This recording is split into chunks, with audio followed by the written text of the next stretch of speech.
Y para empeorar esta situación, estamos siendo testigos de la gran incertidumbre política, económica, social, militar, religiosa y cultural que nos rodea.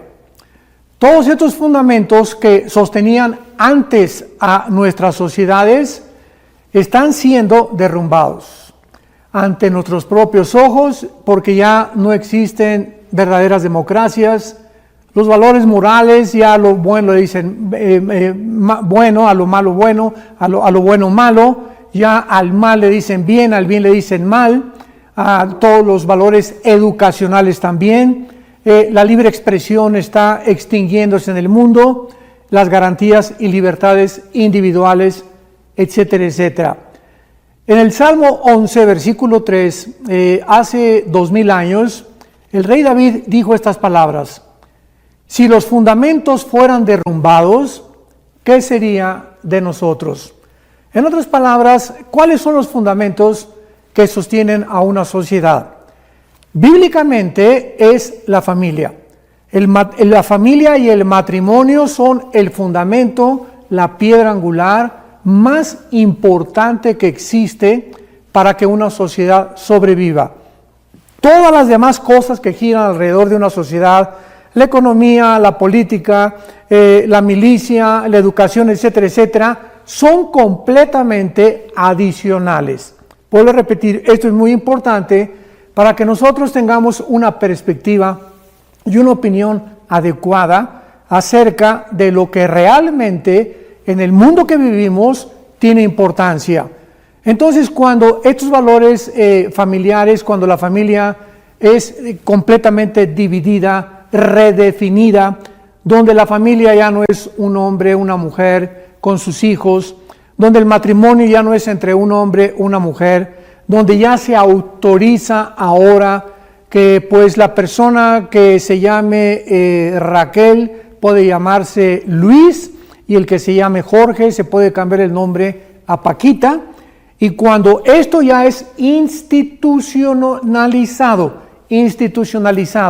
y cuando ya se decreta o se legisla dentro de muchos gobiernos y naciones como algo normal, es cuando nos hemos dado cuenta que es el síntoma de descomposición social más grande que puede existir.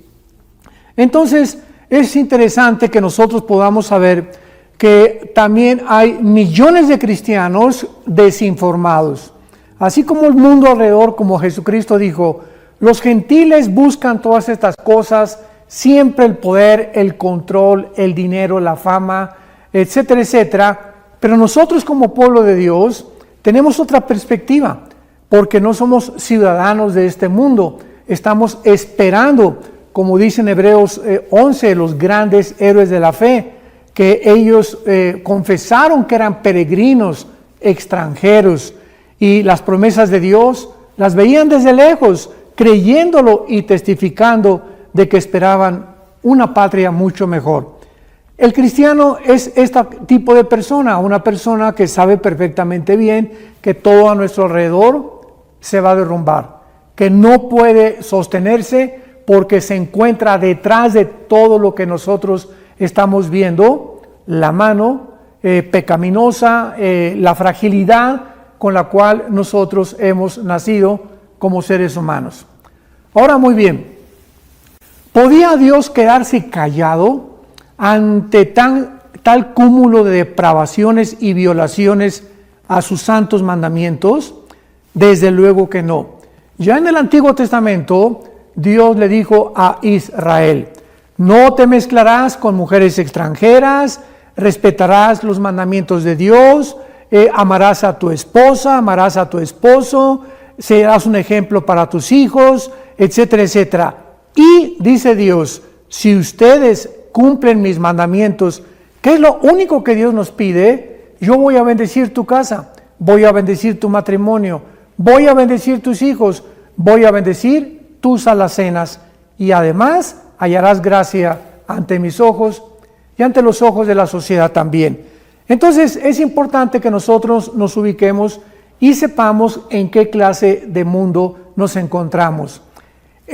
capítulo 24 del libro de Isaías, en el Antiguo Testamento, encontramos estas palabras escritas hace 2700 años.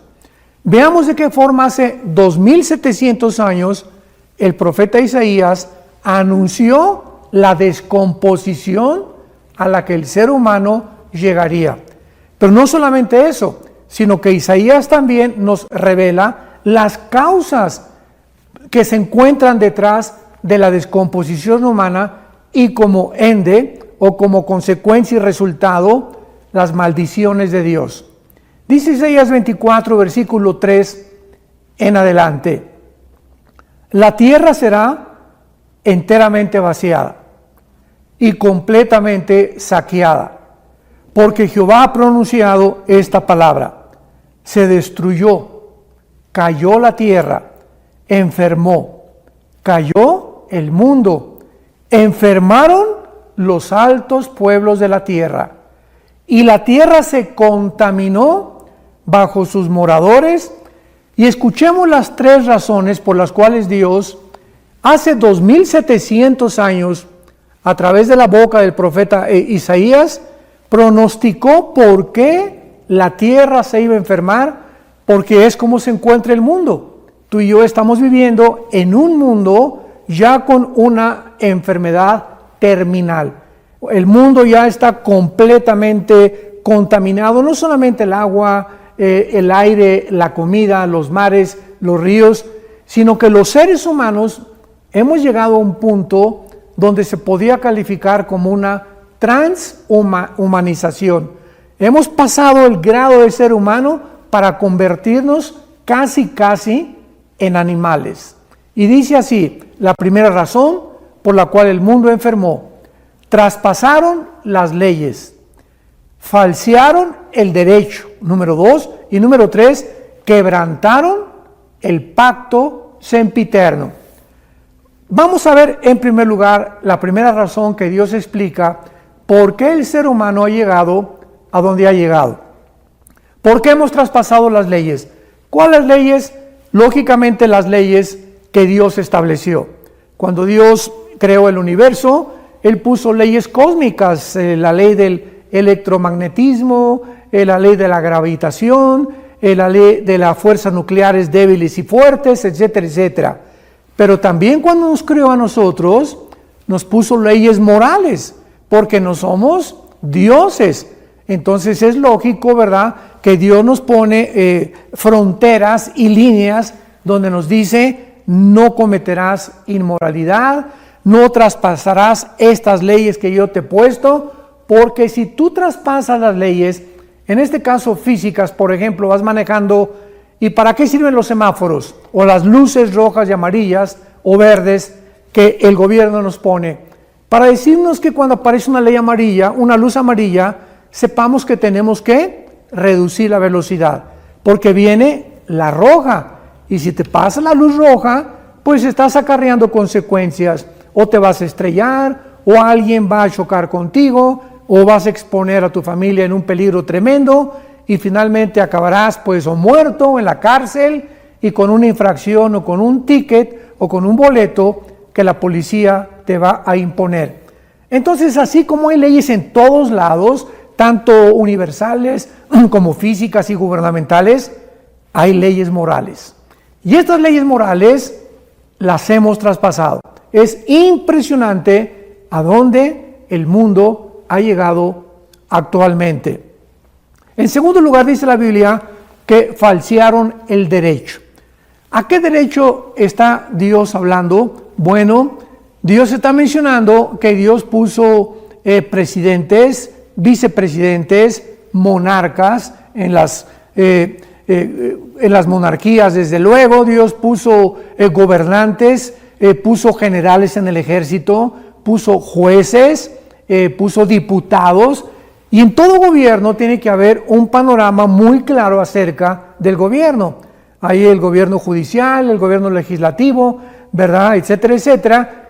Y cuando los jueces y cuando los gobernantes brincan o traspasan las leyes que Dios ha puesto para que al juzgar a una persona no se le vea si es de color, si es amarillo, o si es chino, o si es blanco, etcétera, etcétera, o si es rico, o si es pobre. Esto es lo que Jesucristo está dándonos a entender. El ser humano ha falseado el derecho. Las injusticias que hay en la mayor parte de los juzgados a nivel mundial son absolutamente abominables a los ojos de Dios. Y finalmente, en tercer lugar, Dios dice que la tercera razón por la cual la maldición vino a la tierra fue precisamente porque, dice Dios, quebrantaron el pacto sempiterno. Y este es el más importante de todos. ¿De qué pacto está hablando Dios? Porque Dios hizo un pacto con Abraham, Dios hizo un pacto, el pacto davídico de los 10 mandamientos en el monte Sinaí, Dios hizo el pacto mosaico también, y así todos estos pactos, ahorita estamos bajo el pacto de sangre que Dios hizo con la nación de Israel, Hebreos capítulo 8, pero este pacto sempiterno, ¿cuál es y qué importancia Dios le da en la Biblia? Vamos a abrir el libro en Malaquías, en el libro de Malaquías en el Antiguo Testamento, que es el último de los libros antes de que comience el Nuevo Testamento, y veamos lo que hace 2500 años este profeta escribió.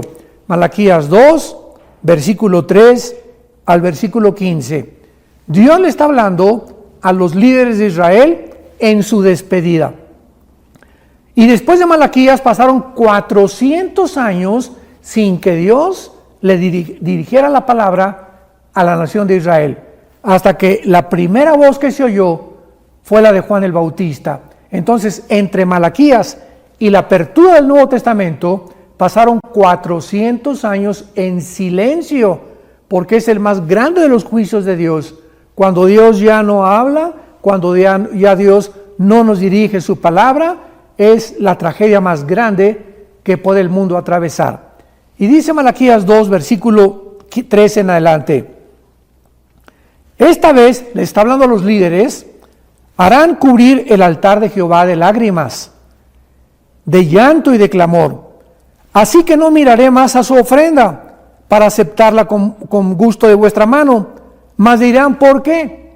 Observemos que la respuesta de los líderes fue, ¿por qué? O sea, habían llegado los líderes religiosos de Israel a desensibilizarse a tal grado que cuando ya oían la voz de Dios, ya no la reconocían.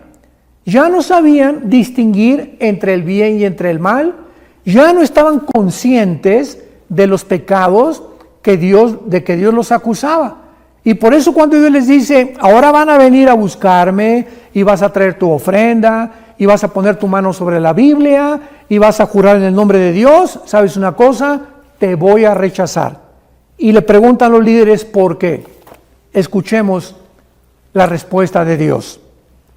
Porque Jehová ha atestiguado entre ti y la mujer de tu juventud, contra la cual has sido desleal, siendo ella tu compañera y la mujer de tu pacto. ¿Qué está hablando aquí Dios a los líderes de Israel? Que ellos estaban en la religión y cumplían con su religión, pero que sin embargo no habían entendido que el matrimonio es un pacto entre Dios y nosotros, entre la sociedad y entre nuestra propia familia. El matrimonio es la institución más santa, más sagrada que Dios ha establecido desde el principio de la creación.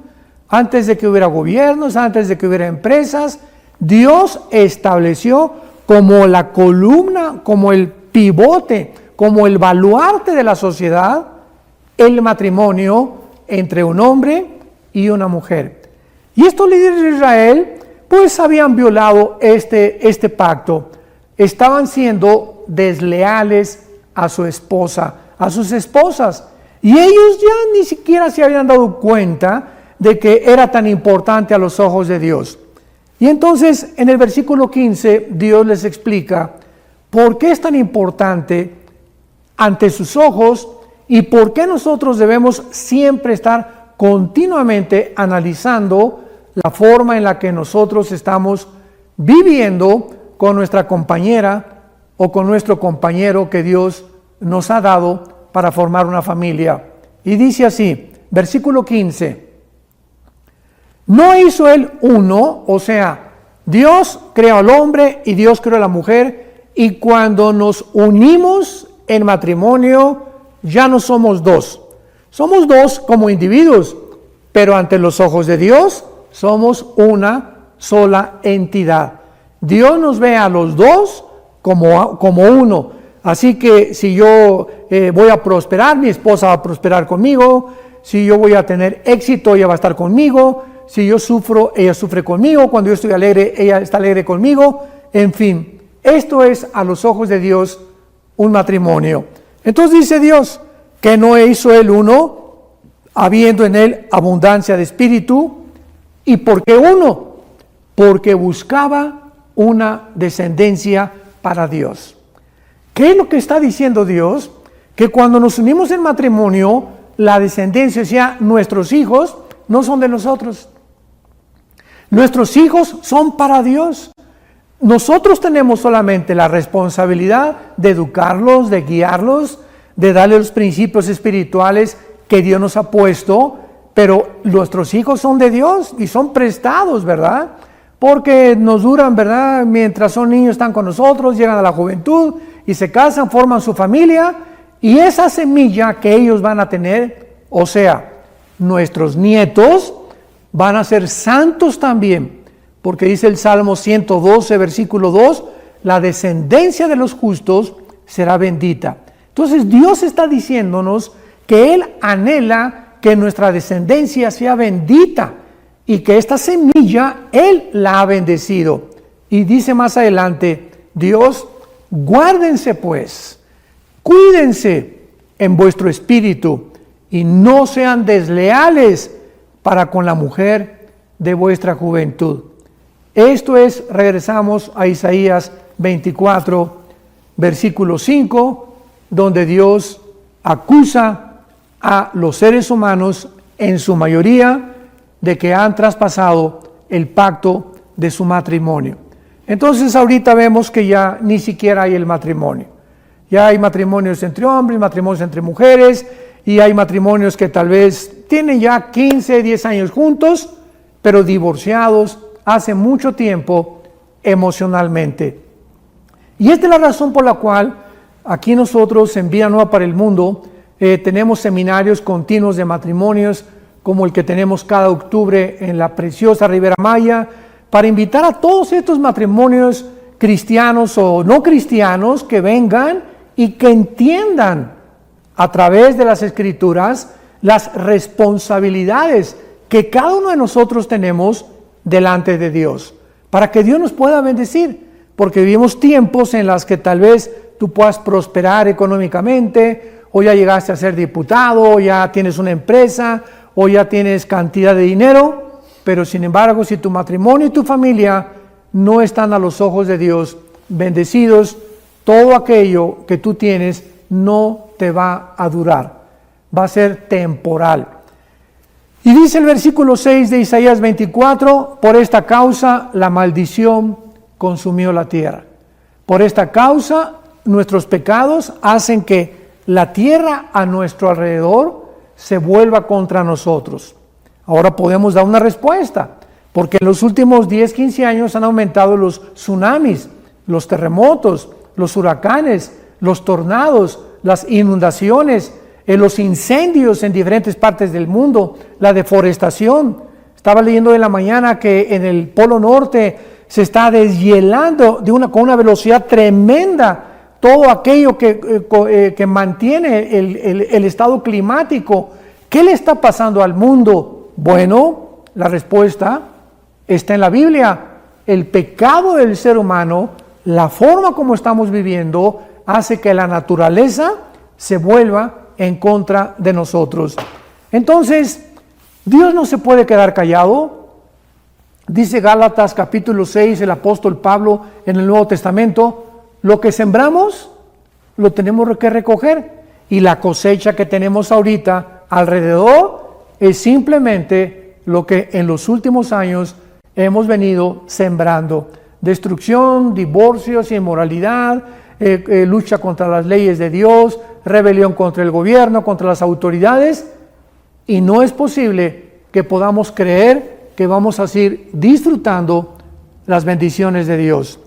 Dice en el capítulo 17 de Lucas, el Señor Jesucristo, comparando Jesucristo ahora la antesala de su venida con dos tiempos del pasado.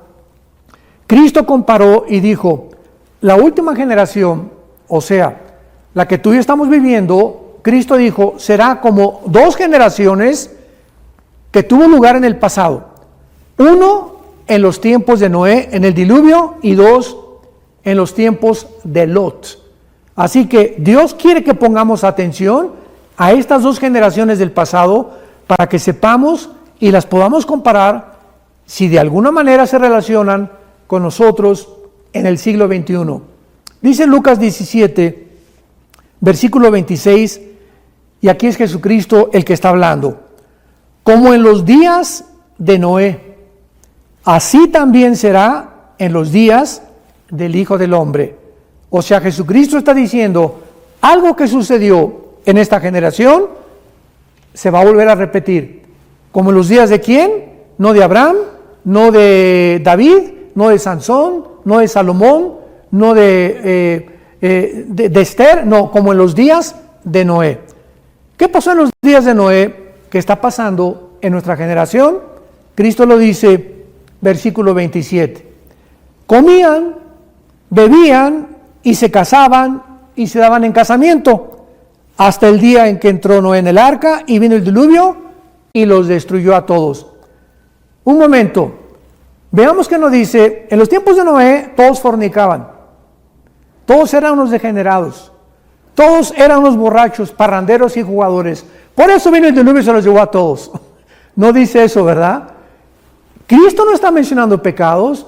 ¿Comer es pecado? De ninguna manera. Bebían, beber es pecado, tampoco es pecado. Y se casaban y se daban en casamiento. El matrimonio es santo y bendito a los ojos de Dios. ¿Por qué Jesús entonces escoge estas actividades de los seres humanos para compararlas con la generación en la que nosotros estamos viviendo? Pero acuérdense lo que Jesucristo dijo, y no entendieron. Ahí está la clave, o sea, la generación actual, vivimos, comemos y nos casamos. ¿Cuál es el pecado?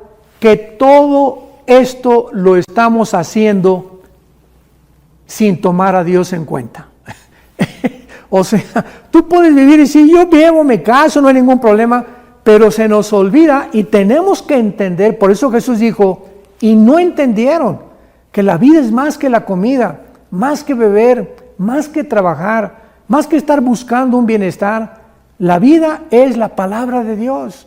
Jesucristo dijo en Juan 17:3, esta es la vida eterna, que te conozcan. Vivir es conocer a Dios. Y todas las demás actividades que hagamos son secundarias.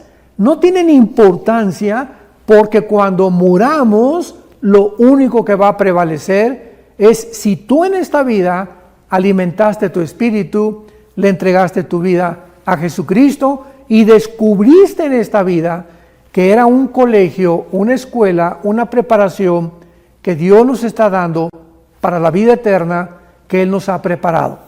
Entonces, esto es lo que Jesucristo dijo respecto a los días de Noé, pero abordemos ahora los días de Lot. Versículo 28. Asimismo como sucedió en los días de Lot. Y vuelve otra vez Jesucristo a decir las mismas características. Comían, bebían, compraban, vendían, plantaban, edificaban, mas el día en que Lot salió de Sodoma, llovió del cielo fuego y azufre y los destruyó a todos. Así será el día en que el Hijo del Hombre se manifieste. En aquel día, el que esté en la azotea y sus bienes en casa, no descienda a tomarlos, y el que en el campo asimismo no vuelva atrás. Pero atención, viene el último versículo que Jesucristo nos advierte. Acuérdense de la mujer de Lot. Esta historia de Lot la encontramos en Génesis 19, en el Antiguo Testamento. Y recordamos que cuando los ángeles llegaron a sacar a Lot y a su familia, los sodomitas, dice la Biblia, desde el más pequeño hasta el más grande, estaban en relaciones homosexuales. Ya para ellos las mujeres no servían para nada. Al grado que cuando Dios saca a Lot de Sodoma, recordamos que le fue a hablar a su familia y les dijo: viene el juicio de Dios, vámonos, salgámonos. Y los familiares de Lot creyeron que Lot se estaba burlando de ellos. O sea, el testimonio de Lot tampoco era tan bueno. Y finalmente Lot pudo sacar de Sodoma y los ángeles casi los arrastraron a Lot, a su esposa y a sus 2 hijas. Y cuando salieron de Sodoma, vemos nosotros que cayó sobre Sodoma y Gomorra, que fueron las 2 ciudades. De ahí viene la palabra sodomita u homosexual. Cayó el fuego porque Dios no podía permitir que la genética humana y que el matrimonio continuara degenerándose y pervirtiéndose. Entonces, al salir, los ángeles les dijeron: no volteen atrás. O sea, salgan sin voltear atrás. Y acordémonos que en Génesis 19, la esposa de Lot no resistió la tentación y volteó para atrás. O sea, quería ver por última vez la ciudad donde ella había venido y tal vez supuestamente ella disfrutado. ¿Y qué le pasó a la mujer de Lot? Se volvió estatua de sal. ¿Por qué Cristo quiere que pongamos la atención principalmente en la mujer de Lot? Bueno, en Mateo capítulo 5, Jesucristo dijo: ustedes son la sal de la tierra. Y sabemos que la sal sirve para preservar la comida. En la carne tú le pones sal y te dura más tiempo. Pero si la comida no es salada, no puede durar el tiempo que podría durar. Entonces, de esta manera, nosotros, como la sal de la tierra, no vamos a acabar con la maldad nosotros. Porque la maldad, hasta que Cristo venga, Él la va a terminar. Estamos aquí para impedir, para preservar que la maldad no avance tan fuerte como podría avanzar. Tu testimonio en la escuela hará muchísimo, como tú no te imaginas, ante todos los amigos que tienes alrededor. Porque vas a ser diferente a los demás y de alguna manera estás impidiendo que se contamine más rápidamente o que se contagien más almas humanas con tantas barbaridades que vemos.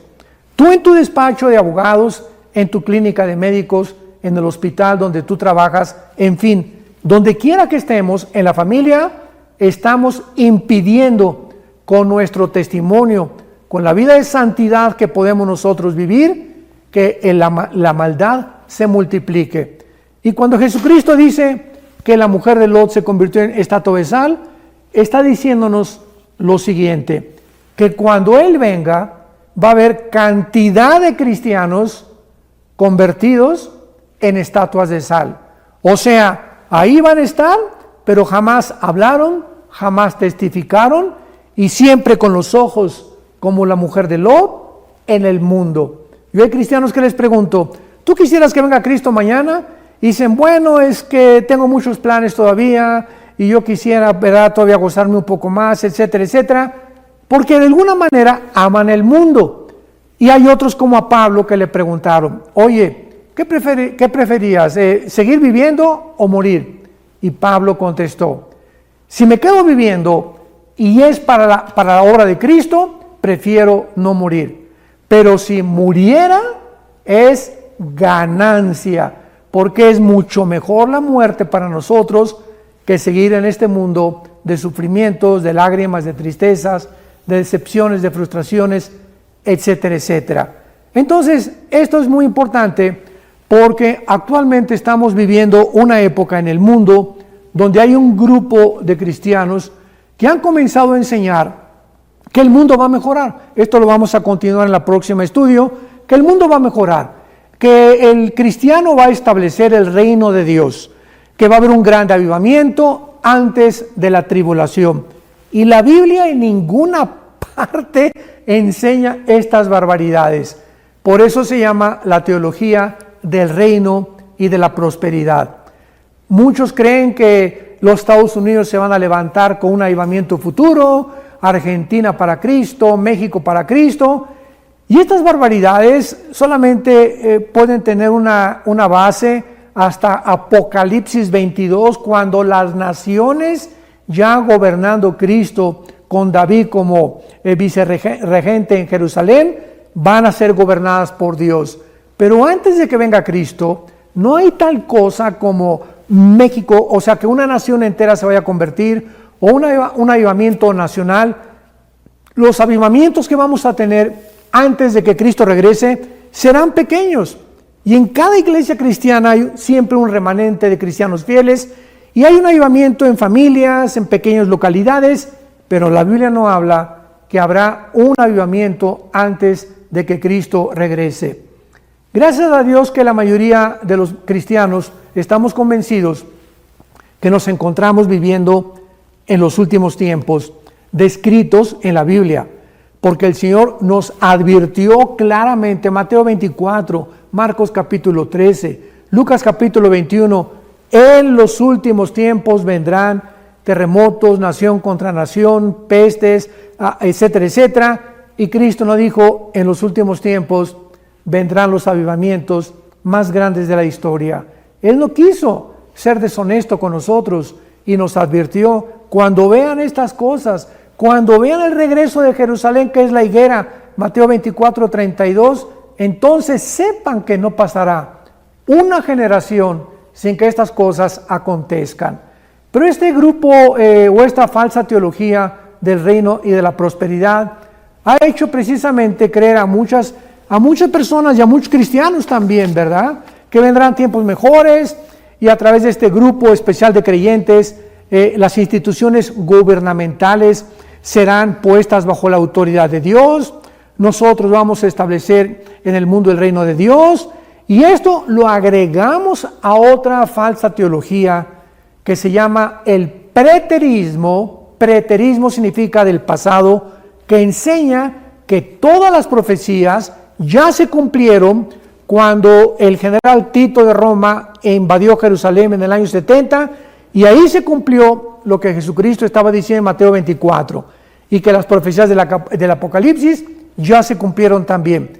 Todas estas barbaridades, ¿verdad?, no tienen absolutamente más que una torcedura de las Escrituras, que la semana 70 de Daniel ya se cumplió.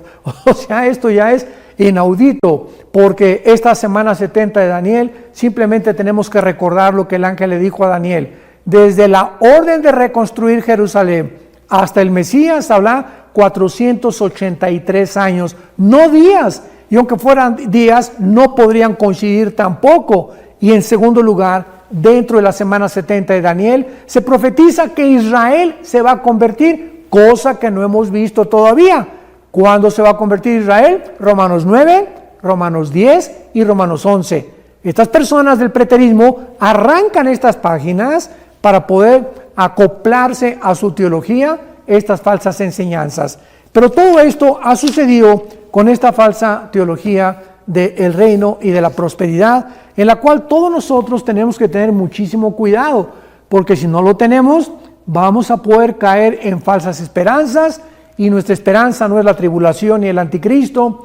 Nuestra esperanza, y en lo que podemos ser confortados, es que estamos esperando la bienaventurada esperanza y la manifestación gloriosa de Jesucristo en los aires, cuando Él venga y nos saque del mundo mientras pasa la gran tribulación, y ahí en el cielo, mientras hay los 7 años de tribulación, estaremos, 1 Corintios capítulo 3, Romanos 14, 10, en el tribunal de Cristo, donde estaremos siendo juzgados no por nuestra salvación, sino por las obras que hicimos mientras estábamos en el cuerpo. 2 Corintios 5, 10, porque es necesario que comparezcamos los cristianos ante el tribunal de Cristo para que recibamos según hicimos cuando estábamos en el cuerpo.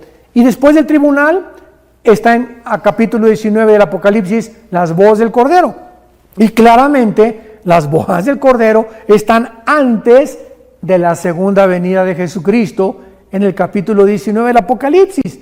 Toda esta cronología es tan clara en la Biblia, pero hay personas que ya están completamente adentradas de una forma dogmática y donde llegan todavía al grado de que si tú no crees como ellos, te consideran o un mentiroso o un falso profeta, y no de ninguna manera. Estos que profesan la teología del reino son hermanos de nosotros, muchos de nosotros. Los que creen que el rapto y la segunda venida de Cristo van a tener lugar en el mismo tiempo, son hermanos de nosotros. Y no estamos hablando mal de ellos, respetamos sus personas, estamos hablando de que han abrazado una doctrina, una teología completamente equivocada, que va a hacerlos que vayan a desviarse y a desviar también a sus seguidores. Y Dios nos ha puesto para trazar bien la palabra de verdad.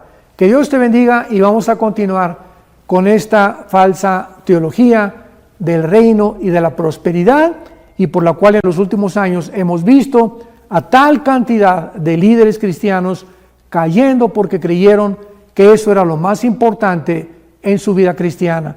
Que Dios te bendiga y que tenga mucha paz.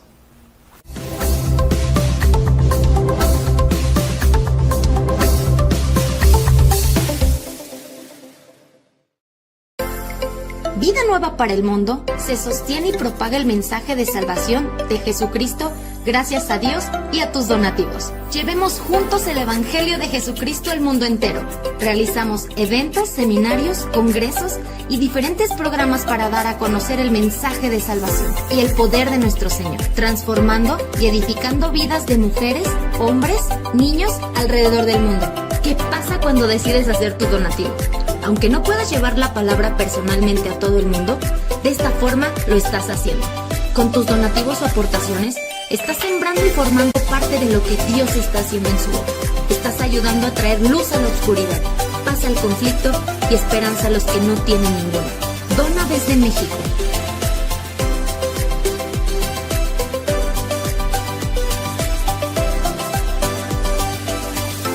Dona desde Estados Unidos.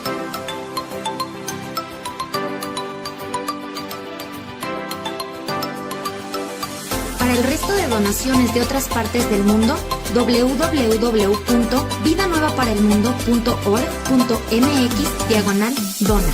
Estamos cumpliendo la gran comisión. Por tanto, vayan y hagan discípulos a todas las naciones, bautizándolos en el nombre del Padre, del Hijo y del Espíritu Santo, enseñándoles que guarden todas las cosas que les he mandado. Y he aquí que yo estoy con ustedes todos los días hasta el fin del mundo.